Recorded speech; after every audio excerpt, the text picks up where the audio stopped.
La siguiente historia inició el 13 de octubre de 1972 y terminó el 22 de diciembre de ese mismo año. Para unos fue tragedia, para otros un milagro. Pero sin lugar a dudas, se trata de la historia de supervivencia humana más asombrosa y afamada del último siglo, el milagro de los Andes. Pero no vamos a contar la historia que ya conocemos. Hoy hablaremos del papel determinante que tuvo la radio en este suceso, y ese protagonismo empezó 3 días después del accidente, cuando Roy Harley, quien para ese entonces era estudiante de primer año de ingeniería, encontró una radio de marca Spica y la hizo funcionar, y así volvieron a tener contacto con la vida fuera de la montaña. Yo encuentro esa radio y tenía tiempo, la desarmé y me fui al avión, saqué el cable más largo que encontré, lo pelé, lo torneé, hice todo el trabajo ese. En la punta del otro cable le puse una especie de fierro y hice un símil antena, y ahí empezamos a escuchar. Los primeros días se escuchaba muy poco, se escuchaban ruidos, interferencias y demás. Al principio empezamos a escuchar alguna emisora de radio chilena. Pero el 23 de octubre, 10 días después del accidente, escucharon la peor de las noticias, y así reaccionaron Roy Harley, Carlos Páez y Antonio Vicentín.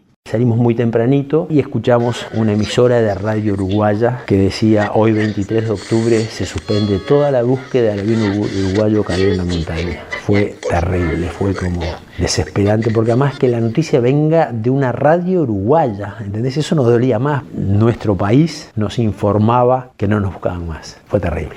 Había una radio, una Spica, había que escucharla afuera del fuselaje. Y entró dentro del fuselaje y se dirigió a mí. Gustavo Nicolich era mi amigo, y me dijo: che, Carlitos, tengo una buena noticia para darte. Le digo: ¿qué pasó? Se acabo de escuchar una radio donde el locutor del informativo dijo que dieron por finalizada la búsqueda del avión uruguayo y van a venir a buscar los restos nuestros en febrero cuando vengan los deshielos.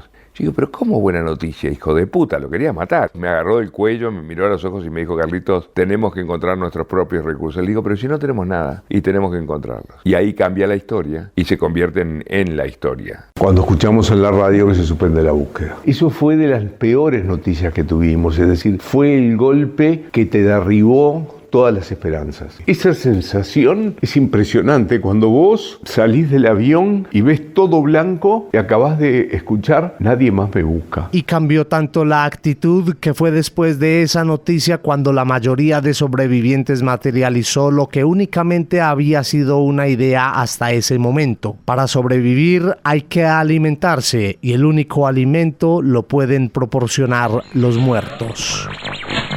Con el paso de los días, las emisoras dejaron de darle importancia al accidente y siguieron informando del acontecer en sus países, mientras que en la montaña los sobrevivientes hacían varios viajes exploratorios. El último de ellos comenzó el 12 de diciembre, a 62 días de la tragedia. Después de un recorrido de 10 días, Fernando Parrado y Roberto Canessa salen de la montaña como guerreros y llegan al lado chileno de la cordillera. Y así le informó la radio al mundo sobre el milagro de los Andes.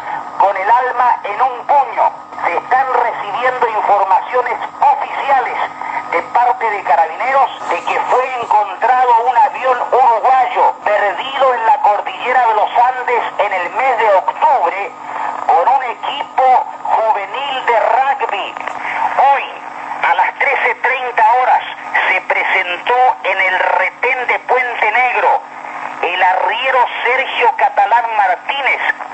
Expresó que a las 9:30 de la mañana de hoy, desde la ribera opuesta del río Claro, 2 personas le lanzaron una carta amarrada a una piedra. Los sobrevivientes que se encontraban en el Valle de las Lágrimas, lugar del siniestro, también escucharon la noticia, y así la recuerda Daniel Fernández Strauch. Cuando me levanto para ir a escuchar la radio, paso por al lado de Eduardo, le pego en la cabeza y le digo: hoy salimos. Y me siento, prendo la radio y en eso, ping, lo tengo a Eduardo sentado al lado mío y le digo: ¿qué haces acá? Porque era la primera vez que alguien venía conmigo a escuchar la radio. Y me dice: quiero escuchar la noticia contigo.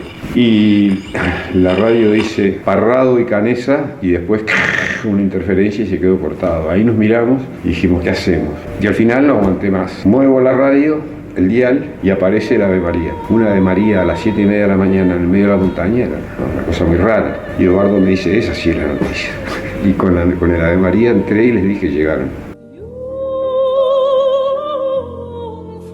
Ya fuera con la llegada del hombre a la luna, en las guerras mundiales, en desastres naturales, en eventos deportivos o políticos, o en el milagro de los Andes, la radio sigue fiel a sus principios, a la veracidad, a la inmediatez y continuará narrando la historia. Y me despido con el audio original de la transmisión donde Carlos Páez Vilaró, artista uruguayo y padre de Carlos Páez Rodríguez, le informó a todo el mundo el nombre de los 16 sobrevivientes. Eduardo Strauss, Antonio Vicentín,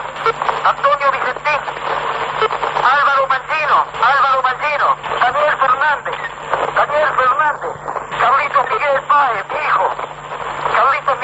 mi hijo, Fernando Parrado, Roberto Canesa, Adolfo Strauss, Gustavo Servino, Pedrito Algorta, Alfredo Delgado, Roberto François, Roy Harley, José Luis Uciarte, Ramón Sabella, Javier Metol. Esta sería la lista de los cuales algunos han sido rescatados